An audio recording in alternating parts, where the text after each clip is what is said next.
Bienvenue à toutes et à tous. Nous sommes de retour sur Journal intime d'une femme, JIDF. Et nous sommes de retour dans cette deuxième partie pour parler des blessures intérieures. La première fois, nous étions avec Stéphanie d'Influence chrétienne. Nous sommes encore avec elle pour la deuxième partie. Rebonjour, je dirais bonjour Stéphanie. Bonjour Oriane. Alors, ça va bien? Très très bien. Alors, gloire à Dieu, gloire à Dieu. Alors donc, on est dans la deuxième partie. Déjà, merci pour ta première partie parce que vraiment, on a été très bénis, très édifiés de tout ce que tu as pu dire. Mais je pense que la véritable réponse à la question même que tu attends là de traiter, elle va se faire ici. Donc, je vous invite à véritablement rester jusqu'à la fin de cette émission. Donc, on va commencer en fait en te demandant, Stéphanie, en fait, c'est quoi l'importance? Pourquoi lutter, en fait? Pourquoi se battre pour être guéri des blessures émotionnelles? Alors, pour des tas de raisons, parce que comme on l'avait déjà dit, ça nous limite, en fait, dans notre vie, notre vie de femme, dans notre travail, en fait, dans toutes les sphères de notre vie et dans notre relation, en fait, avec Dieu. Et comme, en fait, nous sommes enfants de Dieu et que nous avons tous quelque chose à faire pour le Seigneur sur cette terre, tant que nous sommes dans nos blessures émotionnelles, nous avons du mal, en fait, à prendre cette voie, ce chemin, être dans notre appel. Et même manifester notre identité en Christ, c'est important. Parce que j'aime souvent dire que la blessure émotionnelle, j'aime bien faire ce parallèle en fait avec la Bible, elle agit en nous comme le péché a agi en nous, en Éden. Quand Adam et Ève ont mangé du fruit, ce qui s'est passé, c'est que notre nature a changé. Tout ce que Dieu en fait avait prévu pour nous a été perdu en fait en Éden. Et la blessure émotionnelle, elle fonctionne de la même manière parce que notre nature, on ne peut toujours pas manifester en fait la nature de Dieu pleinement en fait. Et notre caractère non plus, notre identité ne peut pas être révélée. C'est comme si elle était cachée sous nos blessures émotionnelles. Donc pour pouvoir la révéler, nous avons besoin de guérir. C'est ça. Waouh. Tu as besoin de guérir. Nous avons besoin vraiment de guérir. Et je pense que si tu me regardes, que tu as été blessé, que tu as vécu des choses et que tu as pris le temps de guérir, je pense que tu peux voir un avant et un après et tu peux voir la manifestation justement de ce que Stéphanie disait tout à l'heure. C'est vraiment important. Waouh. Franchement, merci beaucoup pour cette réponse. Donc, on va continuer en te demandant, peux-tu nous raconter un témoignage? Parce qu'on aimerait bien savoir, hein, Stéphanie. Peux-tu nous raconter un témoignage de comment les blessures t'ont freiné et comment est-ce que tu as fait pour t'en sortir? Alors, oui. Je t'expliquais que j'ai eu une enfance qui était un petit peu compliquée et il y a eu de la violence. Et ça fait naître chez moi vraiment un fort sentiment d'injustice et une colère que je n'arrivais pas à exprimer. En fait, je me demandais, mais pourquoi? Je ne comprends pas pourquoi je suis aussi en colère. Et cette colère, avec le temps, s'est même transformée en rage. J'étais tellement blessée. Et aussi, le fait que j'avais l'impression de ne pas avoir été suffisamment aimée, j'ai essayé de reporter ce vide que je ressentais. J'ai essayé de le reporter, en fait, à l'époque, sur le père de mes enfants. Parce que pour moi, c'était à lui de me rendre heureuse comme je n'avais pas été heureuse. Et ça, c'est une erreur que beaucoup de personnes font. C'est vrai, on nous dit ça souvent, qu'avant de rentrer dans le mariage, il faut d'abord être heureux seul. Parce qu'en étant heureux seul, ça va te permettre, toi, de rendre l'autre heureux. Mais si tu rentres dans le mariage étant, comment on va dire, blessé, tu vas aller blesser encore d'autres personnes. C'est ça. Et puis, tu fais peser sur les épaules de l'autre une responsabilité qui finalement ne lui incombe pas. Parce que tu ne peux pas demander à un être humain de combler ce que Dieu seul peut combler. Ça. Oui, et du coup, c'était vraiment très difficile. Et comme vraiment, le Seigneur voyait que dans mon cœur, c'était vraiment le tout début, en fait, je peux même pas dire que c'était le début de ma marche chrétienne parce que j'ai toujours eu conscience que Dieu existait. Mais c'est quand il y a eu cette séparation-là que Dieu est vraiment entré dans ma vie, ou en tout cas que je lui ai laissé la place. C'est ça la vérité, je lui ai laissé la place. Parce que cette relation était dans ma vie comme vraiment une idole sur ma vie. Et du coup, le Seigneur est venu et m'a interpellée en fait sur mes blessures, sur ce vide que j'avais, sur cette colère que j'avais, et qui m'expliquait que, au final, tu ne peux pas être épanoui dans ta vie si tu continues de ne pas d'être blessé de cette manière, si tu as toujours cette colère, si tu as toujours cette amertume en toi et surtout le manque de pardon. Parce qu'en réalité, il n'y a pas de guérison sans pardon. Sans pardon. C'est pas possible. Le manque de pardon, c'est vraiment comme... C'est vraiment comme un virus qui vient en fait infecter tout le corps petit à petit et tu te rends même pas compte que tu es en train de t'enfoncer toi-même. C'est ça. C'est vraiment ça. C'est bien que tu parles de virus parce que j'ai vraiment l'impression que c'est comme quelque chose qui avait gangréné mon cœur. Oui. Vraiment, ça prend toute la place et ça ne te laisse plus suffisamment de place en fait pour Dieu. Et je voyais en fait que c'était compliqué. Et là, le Seigneur me dit, OK, maintenant tu dois apprendre à me faire confiance. Et moi, de base, hein, j'avais on va dire, un profil plutôt contrôlant. Oui. Moi, il me fallait un plan A, un plan B, un plan C, un plan D. Pour être sûr qu'en fait, c'est comme tu as prévu que ça va se passer. C'était pour moi, je devais avoir le contrôle de tout, je devais faire les choses par mes propres forces. Et à cause de mes blessures, je me disais, je ne peux compter sur personne. Je dois vraiment y arriver toute seule. Je ne demande pas d'aide, etc. Et ça va aux antipodes de notre relation avec Dieu. La marche avec Dieu, c'est tout le contraire en fait. C'est je te fais confiance. C'est exactement ça. Et c'était dur pour moi. Et le Seigneur me dit, il me donne vraiment une image. Il me dit, en fait, tant que tu ne décides pas de lâcher prise, je ne vais pas pouvoir agir. Et en fait, l'image qu'il m'a donnée, c'est que j'étais au bord d'un précipice, au bord d'une falaise. Et là, il me dit, saute.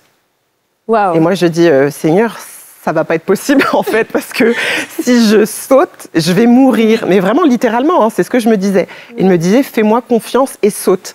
Et je n'y arrivais pas. Wow. Et c'est comme s'il me poussait.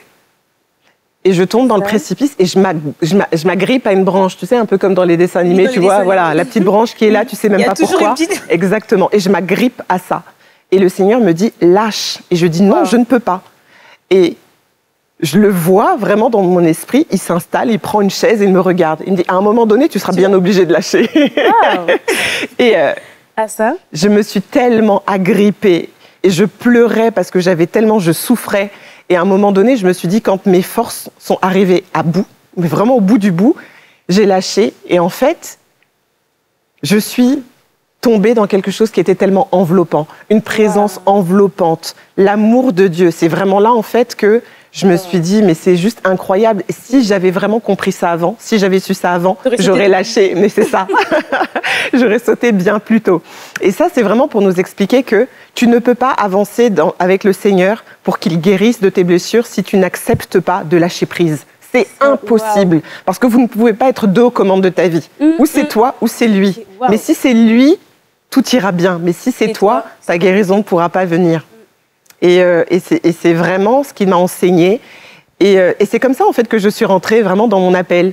C'est à travers ça. Il m'a enseigné des choses, mais vraiment, le Saint-Esprit m'a montré des choses, m'a enseigné des choses. Et le Seigneur m'a dit, OK, maintenant, il faut que tu commences. Je t'ai dit tout à l'heure que j'avais eu une vision de Dieu au tout début de ma conversion, où j'étais sur une estrade et je parlais, en fait, à une assemblée. Et à ce moment-là, le Seigneur me dit, voilà là où je te vois, là où je vais te positionner. Et tout de suite, l'ennemi commence. Mais non, c'est pas possible, parce que tu es timide. Et si tu es timide, ça peut pas être une... arriver. Exactement, ça peut pas arriver parce que déjà, quand tu dois parler en public, tu bafouilles, tu commences à transpirer, un trou noir, etc. Mais non, tu ne peux pas. Et le Seigneur continue de travailler avec moi dans l'intimité. Et il me montre que non, je ne suis pas timide. Et à un moment donné, quand le Seigneur a tellement travaillé sur moi, je me suis aperçue que ce mensonge-là du diable, c'était un mensonge puissant parce que je ne suis tellement pas timide. Et tu vois, mes blessures me faisaient croire que j'étais une personne timide parce que c'est ce que le diable utilise. Il utilise ses blessures émotionnelles pour te faire croire une chose que tu n'es pas. C'est ça, le diable utilise tes blessures émotionnelles pour te faire croire que tu es quelque chose ou quelqu'un que tu n'es pas. C'est ça. Et justement, en fait, il utilise ces blessures pour aller à l'opposé de l'appel que Dieu a sur ta vie. Parce que ce que tu disais, en fait, c'est que justement, le Seigneur t'avait montré une foule de personnes. Et tu te voyais parler devant une foule de personnes. Mais quand tu vas avec le préalable que je suis timide, alors il m'est impossible impossible de me tenir devant une foule de personnes et de parler. Ça met comme un mur, en fait, entre l'appel de Dieu et l'endroit où tu te trouves actuellement. Exactement. Wow. Et moi, je me rappelle qu'à une époque, j'ai vu que le début, en fait, de cette vision se manifester. Je servais dans l'église où j'étais positionnée avant. Et je m'occupais du groupe de jeunes. Et dans cette église-là, le samedi, le groupe dont je m'occupais, ils étaient à peu près entre 150 et 200 personnes.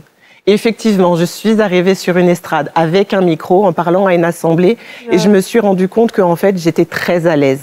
Et même plus que très à l'aise, j'ai compris que c'était vraiment là ma place. Et là, je me suis dit, waouh, en fait, on est obligé de guérir de nos blessures parce que tant que tu ne le fais pas, tu ne peux pas être dans le plan de Dieu. Ce qu'il a prévu pour ta vie ne peut pas se manifester. C'est ça. Et pourtant, il y a des gens qui attendent que en fait, tu puisses manifester en fait, cet appel. La création attend avec un ardent désir la révélation des fils de Dieu. Amen. Et un fils de Dieu n'est pas malade, il n'est pas rempli de blessures, de colère et de haine. Il est rempli de l'Esprit de Dieu. Amen. Alors Stéphanie, nous en arrivons à la question. Comment guérir des blessures émotionnelles? Parce que depuis la première partie, on parle, mais peux-tu nous donner un ou plusieurs conseils ou remèdes qui t'ont personnellement permis de guérir des blessures émotionnelles ou même dans les coachings que tu fais? Alors déjà, avant de répondre à cette question, j'aimerais vraiment dire qu'au tout début, comme je l'ai précisé, je faisais un peu de développement personnel et un peu de développement, on va dire, spirituel dans mes accompagnements et dans le processus de guérison. Et je me suis aperçue, en tout cas Dieu m'a montré que tant que je reste dans le développement personnel, en fait, la guérison ne peut pas venir. C'est comme un pansement que tu mets sur une blessure. Donc, ça masque la blessure, mais ça ne la soigne pas, ça ne la guérit pas. Et il a commencé à travailler, en fait, avec moi pour que j'aille sur quelque chose qui est 100% spirituel. Donc, en réalité, vous pouvez entendre des tas de choses sur la guérison. Aujourd'hui, j'ai compris une chose, c'est que la guérison, elle réside dans ton intimité avec Dieu. Amen. Je t'ai parlé tout à l'heure des matrioshkas, des poupées russes, où en fait, on a des poupées, des grandes poupées, et à l'intérieur, il y a des poupées de plus en plus petites.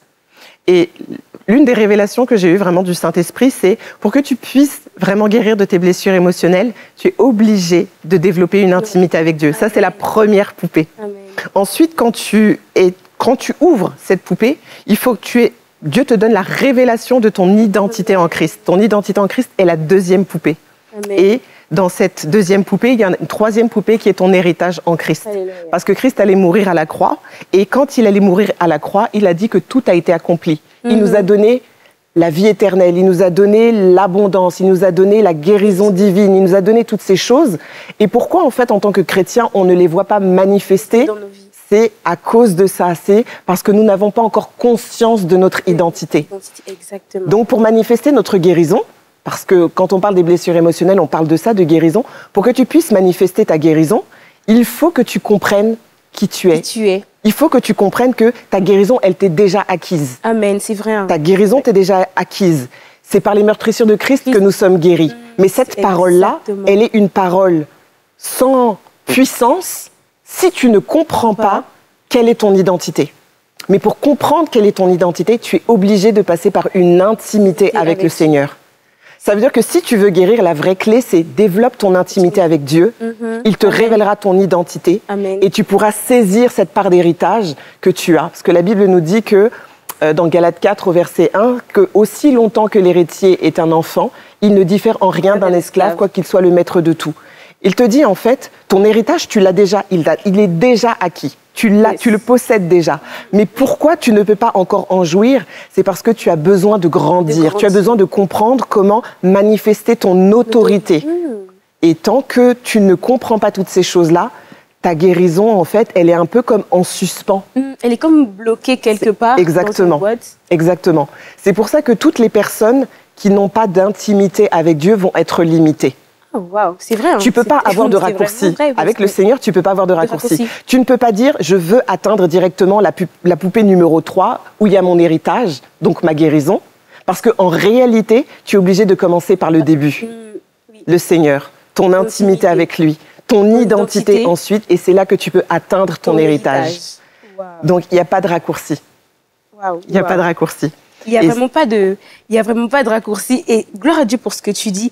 Je tiens à bénir le Seigneur pour la servante de Dieu que tu es. Parce que, en fait, tu permets de voir une autre dimension de l'accompagnement, une autre dimension du coaching, une autre dimension de la guérison des blessures émotionnelle qui est la dimension spirituelle et pas juste le fait de mettre un pansement. Vraiment, je te remercie pour ton passage sur le plateau des Journal intime d'une femme. Depuis la partie 1, tu nous bénis vraiment avec tes conseils et vraiment, j'aimerais qu'on puisse tous retenir cela. L'intimité avec Dieu, c'est vraiment la clé. À la prochaine sur Journal intime d'une femme.